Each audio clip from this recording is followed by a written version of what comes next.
Welcome to 221B Stories, where every story invites you into a world of secrets and surprises. Grab your coffee, stay curious, and share the thrill with fellow mystery lovers. Let's get started. Sherlock Holmes and the Illusion of the Red Lantern. Chapter 1. It was on an unusually fog-laden evening that I found myself seated opposite my friend Sherlock Holmes at 221B Baker Street, the gaslight flickering against the growing darkness beyond our window. Holmes sat in his customary pose, fingers steepled beneath his sharp hawk-like gaze, his violin resting on the side table, untouched for the evening. The familiar calm was disrupted by a soft rap at the door. Mrs. Hudson entered, bearing a single letter sealed with thick red wax. Holmes extended a languid hand to receive it, his eyes already gleaming with curiosity. "No sender's address," he murmured, examining the envelope. "And yet, observe the quality of the paper, Watson, not common stationery. This was crafted specifically to conceal the origin." Intriguing. He broke the seal. Inside was a single sheet of heavy parchment, its handwriting immaculate, but bearing no signature. "By the stroke of midnight, a man shall die within locked walls, unseen and untouched. Seek the red lantern, for therein lies the illusion that deceives the eye. Fail, and another will follow." Holmes read it aloud. For a moment, silence hung thick in the room, the words settling over us like the fog outside. "A riddle," I ventured. "A warning," Holmes corrected. "And if accurate, we have scarcely 3 hours before the deed is done." Before I could respond, hurried footsteps echoed on the stairs. Inspector Lestrade burst into the room, breathless. "Holmes, thank heavens you're here! Lord Percival Montague has been found dead in his study, locked from the inside. No signs of forced entry or exit. It's damned impossible." Holmes handed him the letter. Lestrade's face paled as he read it. "Blast it, Holmes, how did you—" "Never mind that now. We need you at the Montague estate." The fog thickened as we rode through the streets, the carriage wheels muffled by damp cobblestones. Montague Manor loomed through the mist, its grand stone facade shadowed and foreboding. Gas lamps flickered along the path, casting long wavering shadows across the gravel drive. Inside, we were met by the butler, Harrington, a man whose gaunt features and precise manner spoke of long years in service. He led us to the study. It was a room of refinement, mahogany shelves lined with leather-bound volumes, an ornate desk cluttered with correspondence, and a Persian rug whose edge was subtly askew.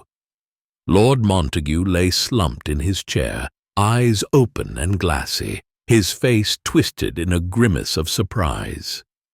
On the floor near his hand, shattered glass fragments glistened, the remains of a crimson lantern, its scent of burned oil lingering in the air. Holmes's gaze swept the room. "No forced entry, you say?" "Doors locked from within," Lestrade affirmed. "Windows barred. Not a single footprint outside." Holmes knelt beside the body, fingers tracing the edge of the broken lantern. "Curious. The lantern appears central to our enigma. Tell me, Lady Montague." He addressed the woman standing pale and composed in the doorway. "Was your husband expecting visitors tonight?" Her voice was steady but strained. "Not that I am aware of, Mr. Holmes. Percival retired here after dinner, as was his habit. When he did not return, Harrington fetched me. We found the door locked. It was Edward who broke it down." Edward Montague, a man of 30 with sharp features and restless eyes, stood nearby, his clenched fists betraying tension. "I told him not to lock himself away. Damn it, I thought he was being paranoid again." Holmes rose, moving to the windows. His fingers danced along the sills, pausing at a subtle indentation. "Fresh paint, recently applied, covering something perhaps?" Lestrade frowned. What does it mean?" Holmes did not answer immediately. Instead, he turned his attention to a misplaced section of the rug. Sliding it aside revealed a faint scuff mark on the floorboards. An object was dragged here, a heavy one judging by the impression. I glanced at the shelves. "A safe, perhaps?" Holmes nodded. "Indeed, Watson, yet none is visible. Hidden compartments are not uncommon in such residences. Lady Montague, has your husband ever mentioned secret fittings?" She shook her head. "No, but Percival was a man of many secrets." Holmes paused at that. "Secrets often lead to shadows, and shadows breed danger." He straightened. "Inspector, I would request that no one leaves the premises. This murder is no mere crime of passion.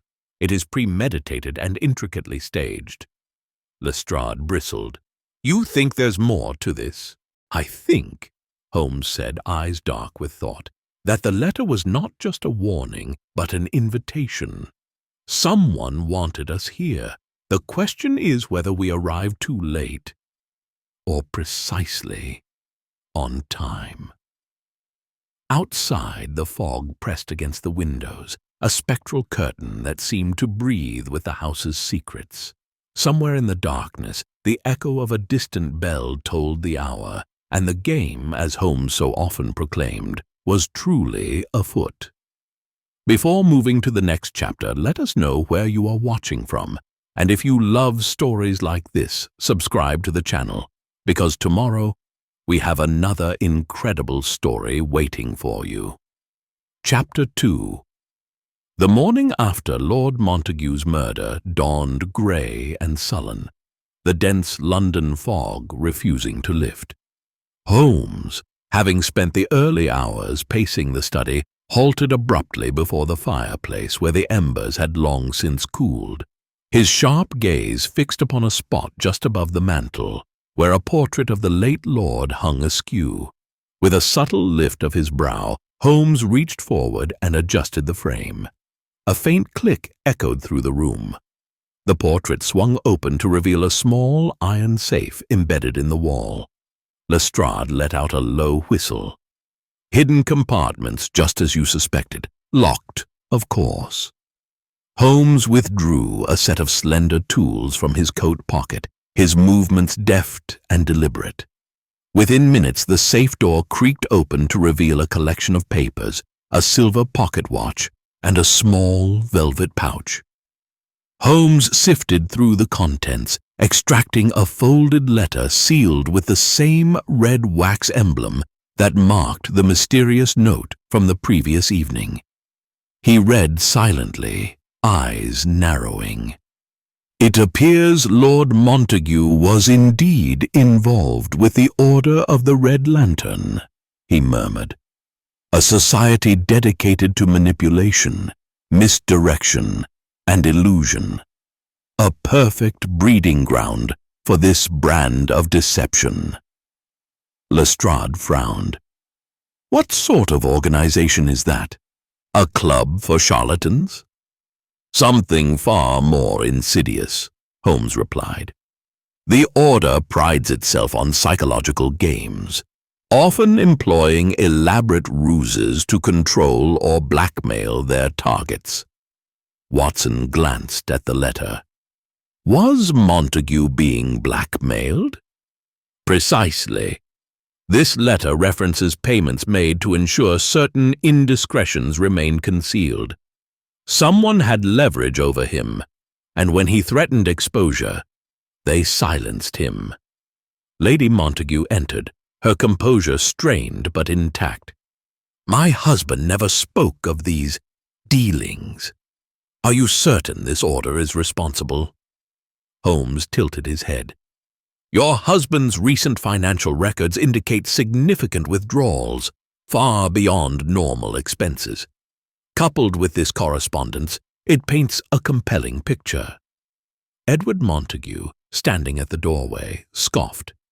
"Percival always dabbled in secrets. We warned him it would catch up to him." Holmes's gaze sharpened. "And yet you benefited from those secrets. The new will, recently amended, favors you quite generously." Edward's face flushed with indignation. "I didn't kill him, if that's what you're suggesting." Holmes said nothing but turned his attention to Harrington, the butler.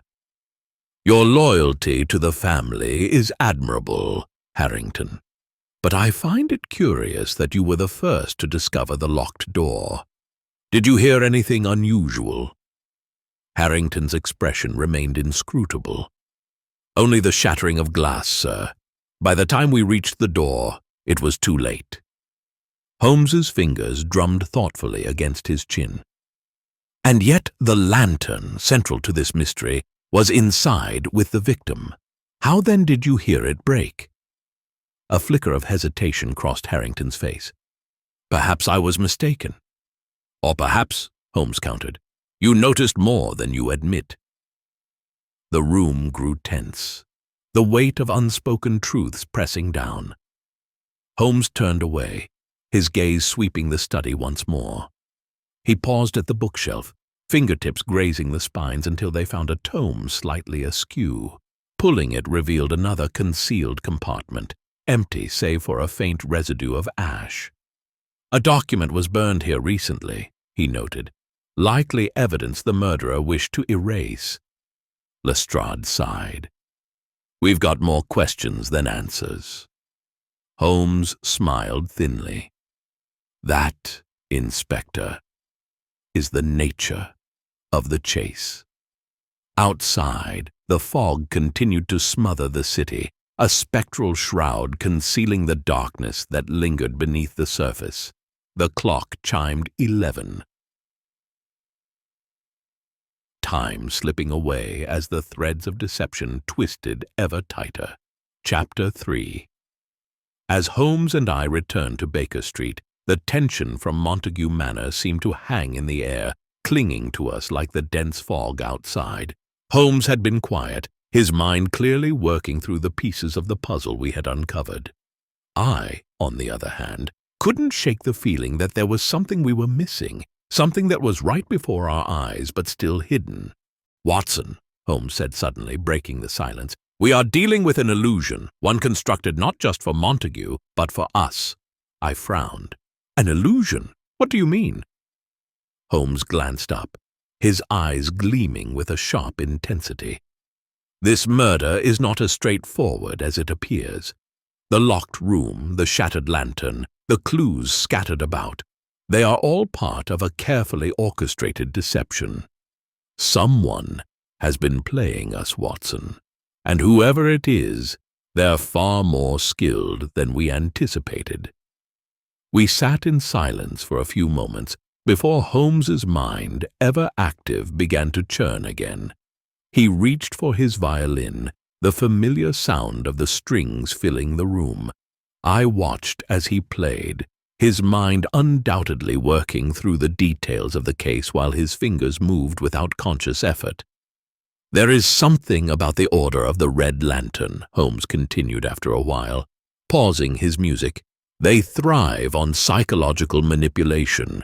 Their methods are complex, designed to disorient their targets. We've seen it before, but never on this scale." I nodded, though I couldn't quite grasp the full depth of what he was saying. "So, you think Montague's death was just part of a larger scheme?" "Precisely," Holmes replied.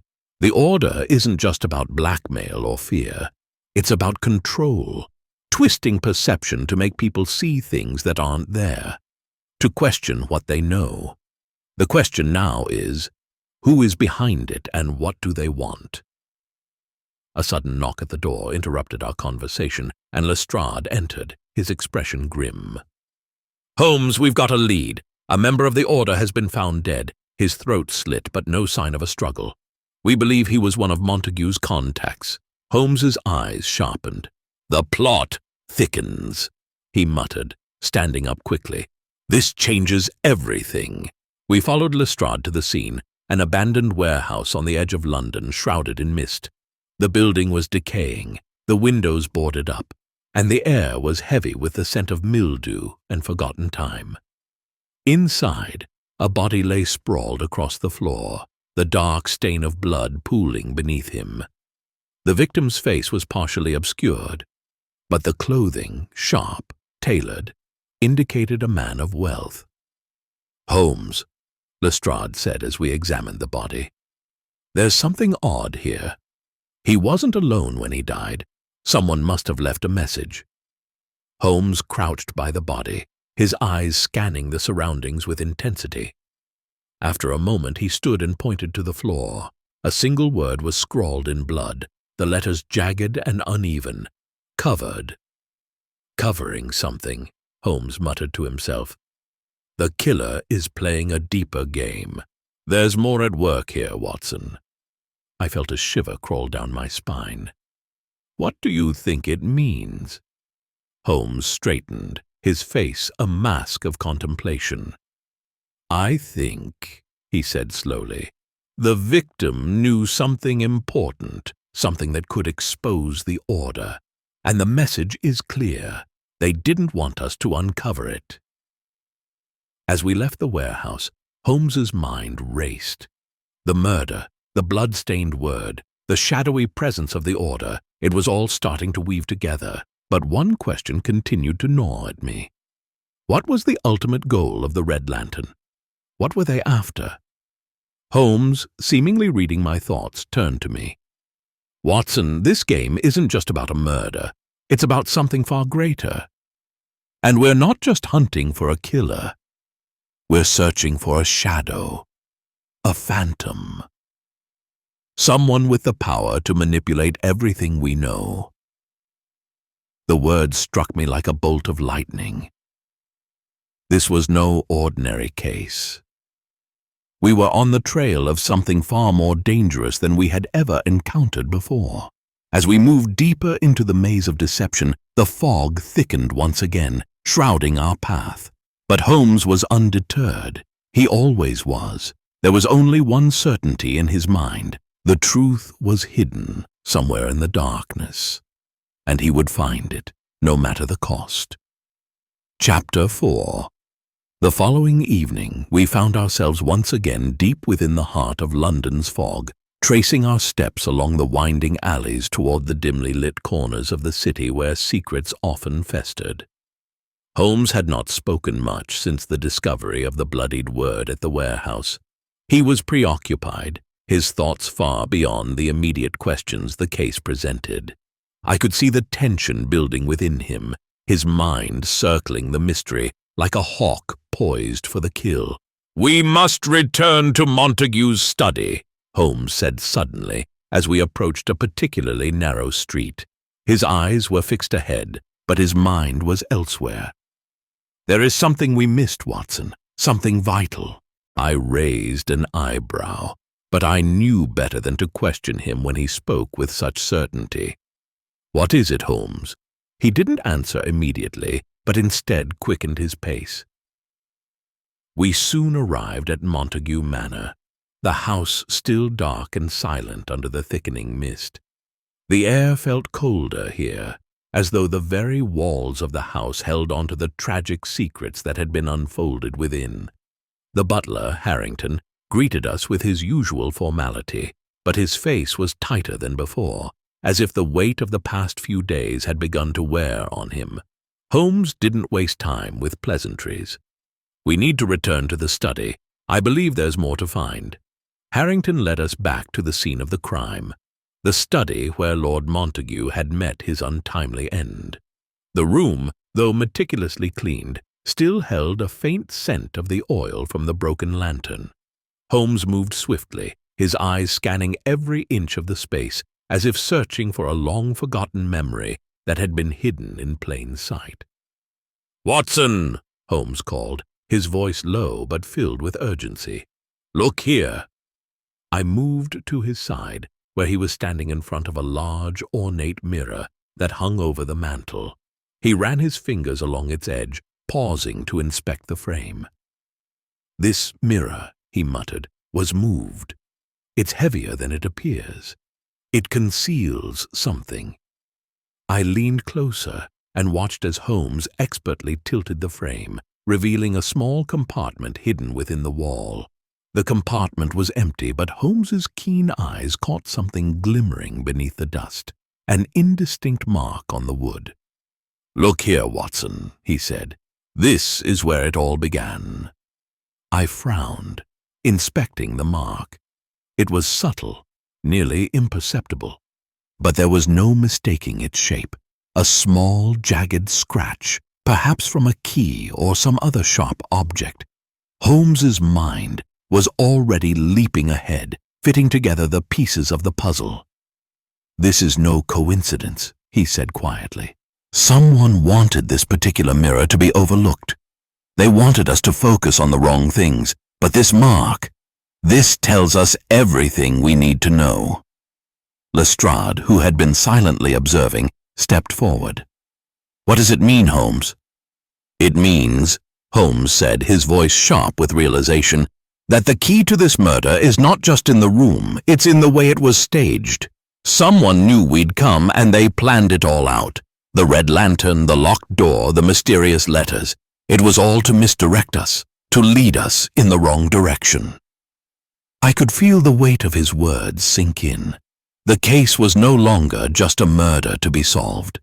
It was a challenge, a game, played by an unseen hand. As Holmes turned toward the window, his eyes narrowed. "And now we must consider the greater question. Why? Why go to such lengths? Why deceive us at all?" The air in the room seemed to grow colder still. The question hung there, unresolved, and for the first time since this investigation began, I could feel the creeping doubt. Something deeper was at play, something far darker than a simple crime of passion or financial gain. Holmes's voice broke through the silence. "The truth, Watson, is that Montague was not the only one who was being watched. He was a target, yes, but so are we." I stared at him, uncertain at first. "You mean they're watching us now?" Holmes's eyes were cold with certainty. "Precisely. We are part of the illusion. The question is no longer who murdered Montague. The real question is, who is controlling the game, and what do they want from us?" The fog outside pressed closer against the windows, muffling the world beyond. It felt as if the house itself was holding its breath, waiting for the next move. As Holmes turned to leave the study, his pace quickened, his mind already racing ahead to the next clue. "We must move quickly, Watson," he said, his voice steady with purpose. "The game is shifting, and I believe we are closer than ever to discovering the true mastermind behind this." And with that, we left the study, the door clicking shut behind us with a finality that felt all too real. The fog outside seemed thicker now, swirling like a living thing, but I knew one thing with absolute certainty. Wherever this trail led, Holmes would follow it to the very end. Chapter 5. By the time we reached the edge of London, the fog had grown almost impenetrable, curling around the buildings like a living creature, swallowing the world whole. Holmes had not said much during our ride, but his gaze was fixed, and I could see the familiar spark of determination in his eyes. He was onto something, of that I was certain. The pieces of the puzzle were falling into place, and though we had yet to see the whole picture, I felt the sense of urgency that always accompanied Holmes's most pressing cases. We arrived at a decaying theater on the outskirts of the city, a place once full of life but now left to rot under the weight of time. The windows were boarded up, the brick facade chipped and weathered, and the air smelled faintly of mildew and decay. The only light came from a single flickering lantern outside, casting long, eerie shadows across the street. Holmes did not hesitate as he led us inside.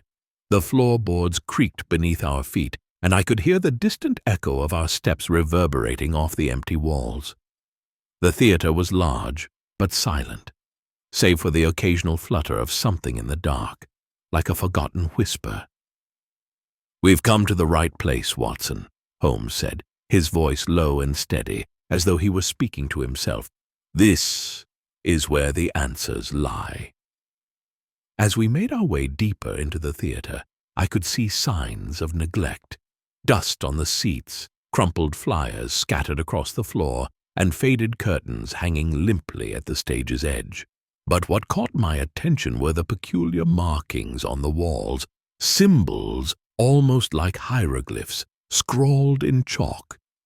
I bent down to inspect one, my fingers brushing the uneven lines, and I realized that they were not random, but deliberate. Someone had left a message here, hidden in plain sight. "What is this?" I asked, my voice barely above a whisper. Holmes was already moving toward the stage. "The order," he replied shortly. "They've left their mark, Watson. They have been here, and they know we are coming." I followed closely behind him, the hairs on the back of my neck prickling with the sensation that we were being watched. Holmes stopped at the edge of the stage, his sharp eyes scanning the room. "There's more to this place than meets the eye," he murmured, "more to himself than to me." He knelt, examining a set of footprints in the dust, and then, with a swift movement, pulled aside a section of the floorboards. Beneath them was a small trap-door, which creaked open with a low groan. Holmes's expression darkened. "It's exactly as I feared." The trapdoor led into a narrow corridor beneath the theater, lit only by a faint glow from the far end. We descended cautiously, our steps muffled by the soft earth below. As we walked, the air grew colder, and I could feel the oppressive weight of the darkness closing in around us. At the end of the passage, we found ourselves standing before a door, its surface smooth and untouched, unlike the rest of the building. Holmes's hand hovered over the handle for a moment before he pushed it open. The room beyond was stark and almost clinical in its simplicity. The walls were lined with shelves filled with strange objects, old books, curious artifacts, and dozens of empty glass jars. It was then that I saw it. On the far wall, etched into the stone, was the same red lantern symbol we had seen at Montague's estate. A chill ran down my spine as I realized the significance of what we had stumbled upon. This was the heart of the order, the place where the illusions were born. Holmes stepped forward, his eyes narrowing as he inspected the room. "This is where they operate, where they plan, and where Montague's death was likely orchestrated." I turned to Holmes, my mind racing. "But why? What is it they want from us?" He didn't answer immediately. Instead, he reached for a book on one of the shelves and flipped through its pages. After a moment, he stopped, his eyes locking onto a passage that seemed to send a ripple of understanding through him. "This," Holmes said, holding the book up for me to see, "is the key. The Order's true goal isn't to manipulate one man. It's to manipulate many. They want power, Watson. Control over perception, over reality itself." I felt a growing unease in my chest. But why involve Montague? Why murder him? Holmes's eyes flickered with realization. Montague was close to exposing them. He had gathered enough evidence to bring them to light, and they knew it. So they orchestrated this elaborate ruse to make his death look like part of a game, a puzzle no one could solve. I turned away, my mind grappling with the weight of Holmes's words. "Then it's not just a case of murder. It's a message, a challenge to you." Holmes gave me a slight nod. "Exactly, Watson, and we have played right into their hands. But now the real game begins. They wanted us to come here, to find this place. They wanted us to see the truth, but it's a truth wrapped in deception." As the realization settled in, I understood the depth of the game we were caught in. The Order of the Red Lantern was no longer a shadowy organization. They were a force, intelligent, manipulative, and far more dangerous than we had anticipated. And the worst part was, they were just getting started. Chapter 6. The next morning, the fog seemed to have grown thicker, a blanket of gray that obscured the world around us. Holmes's mind, however, was clearer than ever, his focus sharpened by the discoveries we had made beneath the theater. The game was now far beyond a mere murder investigation. It had escalated into something deeper, something far more dangerous. We were no longer just hunting a killer. We were searching for the heart of a conspiracy, a shadow that stretched far beyond the death of Lord Montague. We returned to Montague Manor, where the air seemed as heavy as it had been the night before. The house was silent, a graveyard of secrets waiting to be unearthed. Holmes wasted no time. He was already deep in thought, his gaze fixed on the floor, his mind racing through the events, the clues, and the revelations of the past few days. "We are missing something," Holmes said abruptly, breaking the silence. "There's a piece of the puzzle that doesn't fit." I glanced around, puzzled. "What do you mean?" "The study," Holmes replied, his voice cool and controlled. "There's something in that room, something that's been overlooked. The illusion is in the details, Watson. The way everything has been arranged. It's too perfect." I could feel the weight of his words as we made our way back to the study, the same room where Lord Montague had met his end. The space seemed unchanged, as though the clock had frozen in time, trapping the room in the moment of his death. The faint scent of oil still lingered in the air, as though the shattered lantern was calling us to find the truth. Holmes moved swiftly, his keen eyes scanning the room, moving over the objects with the precision of a master. He paused by the fireplace and ran his fingers over the mantel, his gaze sharp and calculating. "Here," he said suddenly, his voice low. "This is what I missed." He reached up and shifted the mantelpiece ever so slightly, revealing a hidden compartment beneath. In it there was a small, intricately carved box, its surface covered in symbols, the same as those we had seen at the theater. I stared at the box in disbelief. "What is this?" Holmes turned the box over in his hands, his eyes gleaming with recognition. "The key to the entire riddle, Watson.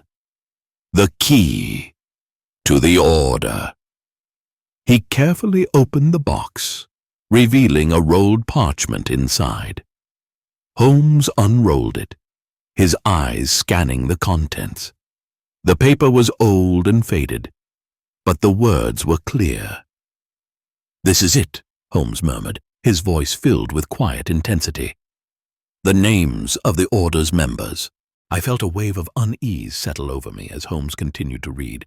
The list was long, spanning several pages, but as Holmes reached the final name, he stopped, his expression darkened.